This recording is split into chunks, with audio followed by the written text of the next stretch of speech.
my setup changes a little, or the camera quality, or just everything, honestly. I ended up getting, I haven't tried this one out, but this is like the fluffy, like windscreen or whatever. I'm not sure exactly what it's called, but I just got it today. Oops. And I got the foam cover for the microphone as well. I really like how this is making it sound. It kind of sounds like waves when you brush up against it. I really like how this sounds. And I changed the settings on my on the microphone so that it sounds a bit better. In this video, I'm going to be tapping, scratching, page turning on this book. It is huge. The Story of World Mythologies. It's gonna be a little difficult with my setup, but we are going to make it work. Let's just get into it.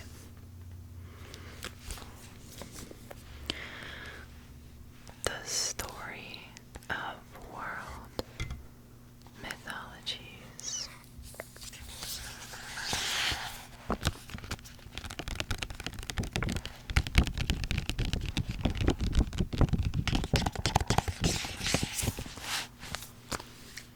From Indigenous Tales to Classical Legends by Terry Ann White.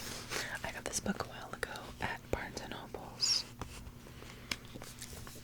I'm going to read the back of it.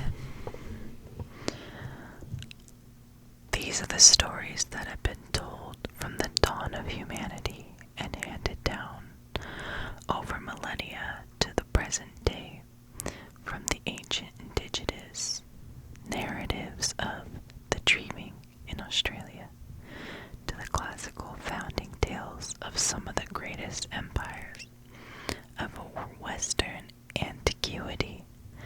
These accounts are at once creative works of art as well as valuable sources of early history and sociology. Terry Ann White has brought together a range of fascinating stories from around the world. Each reflects familiar and universal themes such as joy, fear, lust, familial love, romantic love, mortality, a reverence for the divine, and a preoccupation with the meaning of life, with beautiful illustrations of ancient gods, heroes, tricksters, and monsters. This is an impressively visual mythological resource to be admired and treasured. Let's get started. I'm gonna take the cover off because it's a bit loud.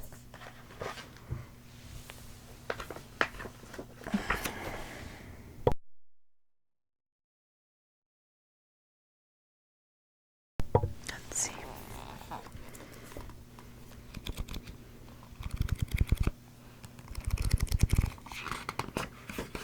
The Stories of World Mythologies.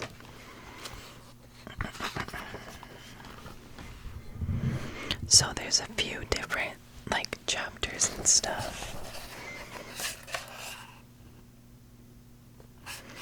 We have the introduction, myths, legends, and folklore, creation myths, great floods, cosmology,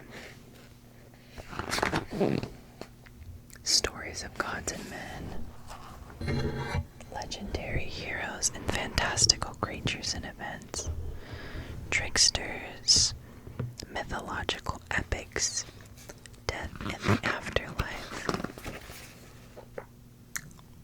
blurring history, legend, and mythology, customs and popular religion, and then we have conclusion, bibliography, picture credits, and the index. The photos and art that is shown in here, can't really see, is absolutely breathtaking. The book is so big I can't even see if you can see it. Okay. How about I just, let's see.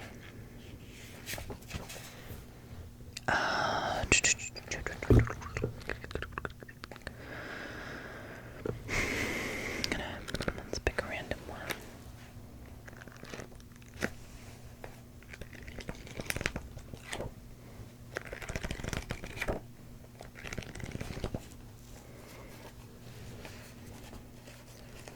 Stories of gods and men. Let's read a bit about Poseidon.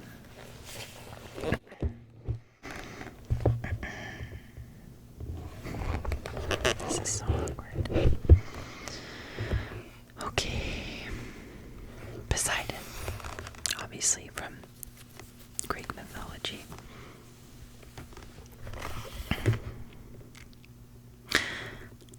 Sorry. Poseidon is one of the 12 main deities of ancient Greek mythology. These gods are known as the Olympians as they live on Mount Olympus. Immortal and unchanging, the Olympians father a huge array of demigods, spirits, other deities, and humans as a result of their numerous unions with gods and mortals. I like how they use numerous unions with gods and mortals because we all know what that means. Poseidon, who is known as Neptune in Roman mythology, is the child of Cronus and Rhea, an elder brother of Zeus. It is told that Cronus fears that his children will ultimately destroy him, and so he aims to swallow them all, including Poseidon and Zeus. In some traditions, Rhea hides Poseidon and replaces him with a fowl or vole that Cronus devours instead. Poseidon is ruler of the sea. He controls the waves with his trident, a 3-pronged spear, and can provoke floods, storms, and earthquakes. He has a magnificent palace glittering with gold under the Aegean Sea. His reputation is violent, vindictive, and dangerous god. He is usually depicted holding his trident as he rides a chariot pulled by monstrous half-horse, half-serpent creatures surrounded by fish and dolphins. Besides being the god of the sea, Poseidon is credited with giving the first horse to man. Poseidon's legitimate wife is the goddess Amphitrite, with whom he has no children, but he has 6 sons and a daughter named Rhodes with his lover, the sea nymph Halia. The island where Rhodes was born is named after her. Poseidon went on to father many more children through his numerous love affairs. Those children are usually violent and evil. Theseus is the son of Poseidon, straddling the divide between divine and mortal. On the night she conceives, Theseus' mother sleeps with both Poseidon and Aegeus, king of Athens. Poseidon helps mortals to build the walls of Troy, but when King Laomedon refuses to pay Poseidon an agreed salary for his help, the god of the sea summons a sea monster to attack the Trojans. This marks the beginning of Poseidon's resentment against the Trojans. In the Trojan War, he fights on the side of the Greeks.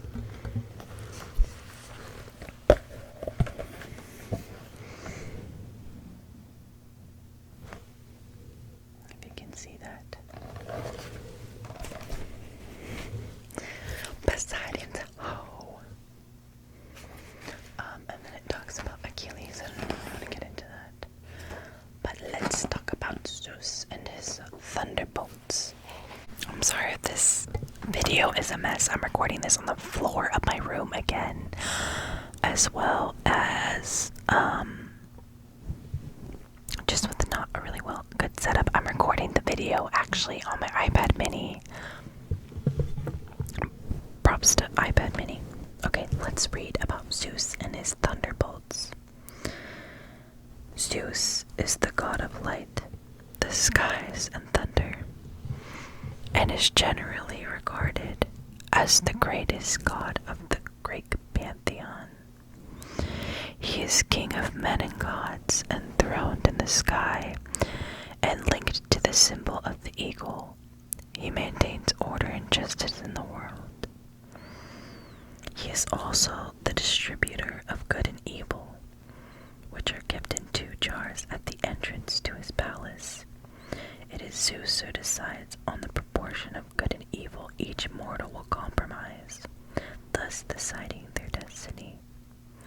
Zeus is the last-born son of Cronus and Rhea. Cronus has been warned that one of his sons will dethrone him, and so he plans to devour his children as Rhea gives birth to them. When Zeus is due to be born, Rhea goes into a cave in Crete and gives birth in the night, hides the child, and gives Cronus a stone wrapped in a blanket to eat instead.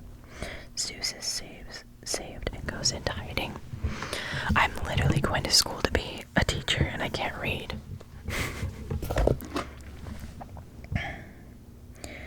When Zeus reaches adulthood, he gives Cronus a drug that makes him vomit up the children he has swallowed. His brothers and sisters, restored to life, help Zeus defeat Cronus and the Titans. Zeus is given the sky, thunder, and lightning.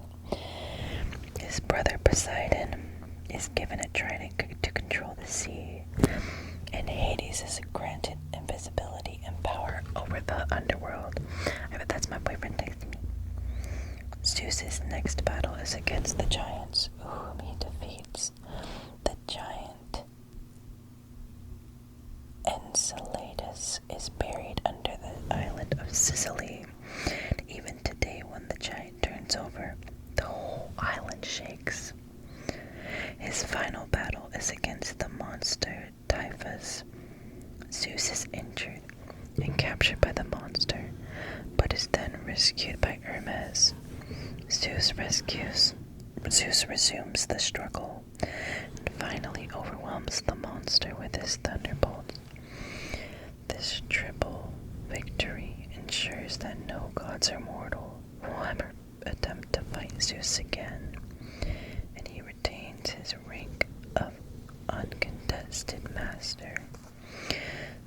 Zeus's infidelities are legendary, and he fathers many children, including some with his own sisters. His children include Athena, Aphrodite, and Apollo. I mentioned that this video was going to be kind of a mess, but you know, it is what it is. And this is so annoying. I'm gonna read one more. I'm going to read one more. One more. One more. I don't know which one I should read. Which one I should read. I was gonna randomize it, but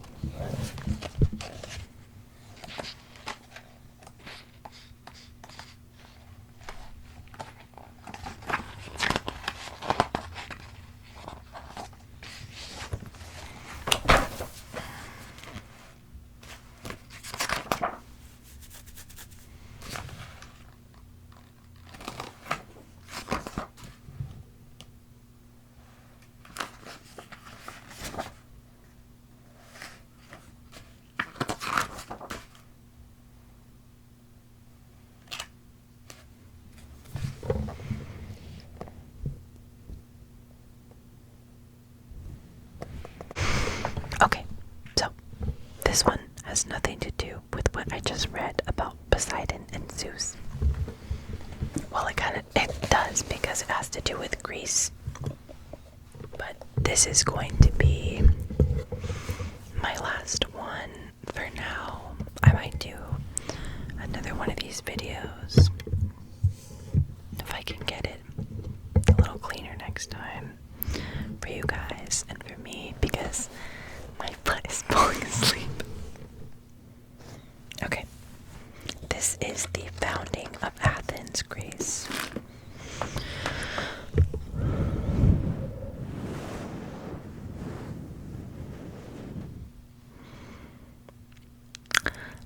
Athens is the capital of Greece and has been inhabited for more than 7,000 years, with over 3,400 years of recorded history. It has long been renowned for its literature, buildings, art, and education.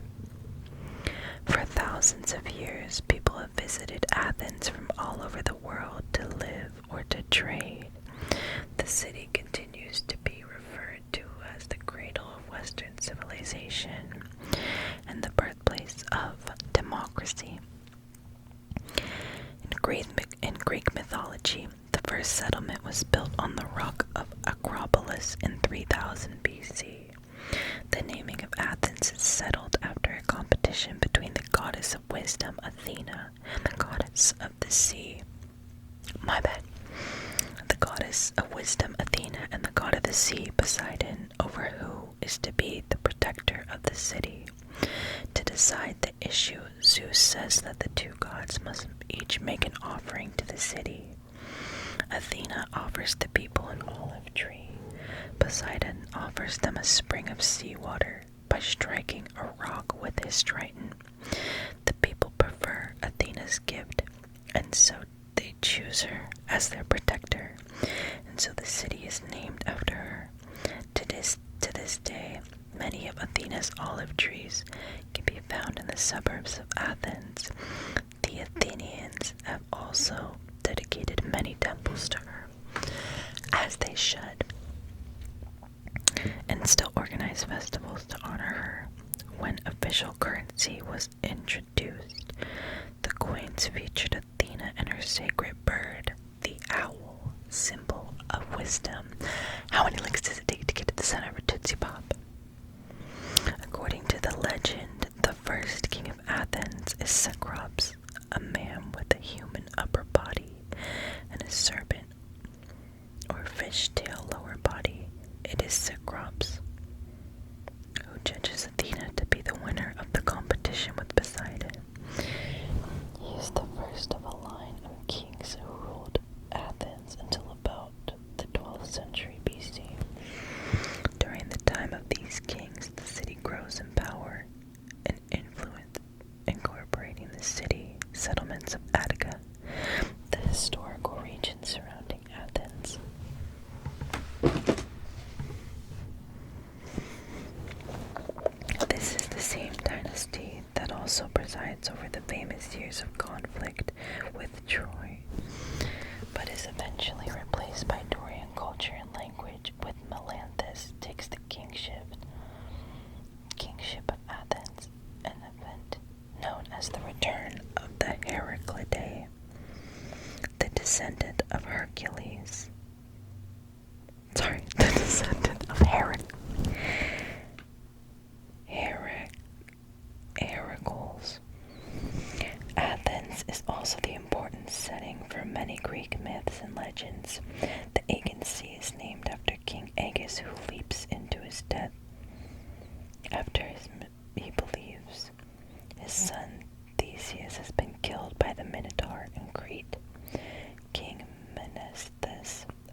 honestly, with this windscreen, there's going to be bugs videos. I will probably, of course, be brushing it and just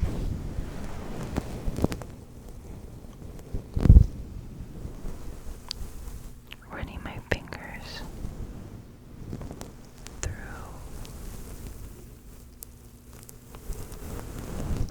and squeezing it. I really like this one. I'll have to try out the felt one that I showed. This one, I have to take it out. It makes too much noise.